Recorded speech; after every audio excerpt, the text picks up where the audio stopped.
माननीय सदस्य Priyanka जरकोली।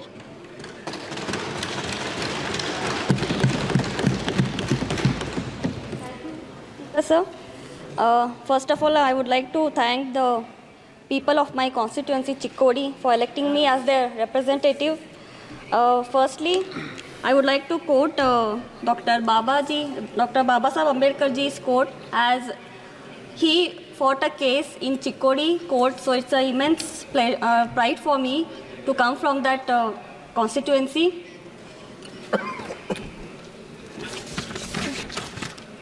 So I would like to quote, the progress of any society depends on the progress of education in that society. But in the recent times in our country, the nation is facing a lot of issues in the education sector. Currently, our nation is facing challenges regarding to the quality, accessibility, and equity in the education. Since 2014, the annual budget for the Ministry of Education has been steadily declining. This budget decreased funding for school education of 16.8% from the revised estimates and 7% overall for the Ministry of Education. The UGC's budget has been decreased by a staggering 53.35% compared to the budget estimates of 23-24 and 60.98% compared to the revised estimates of the previous fiscal year.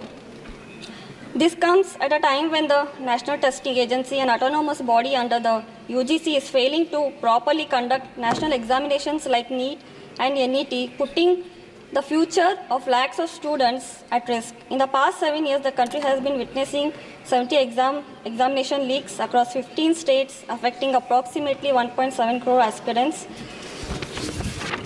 So, and regarding my constituency, I would like to ask the minister through you. There is a Kendriya Vidyalaya in the Athni and plus Gokak. The proposal for them has been sent but has not been approved. So I request the minister through you to sanction them as soon as possible. And sir, currently there has been a flood situation in my parliamentary constituency. Most of the schools and the buildings have been in a very deteriorating state. So through you, I would request the minister to revise the format for 10.2, which they provide 2 lakhs per school for the renovation and all, which has been not sanctioned at all due to the flood loss.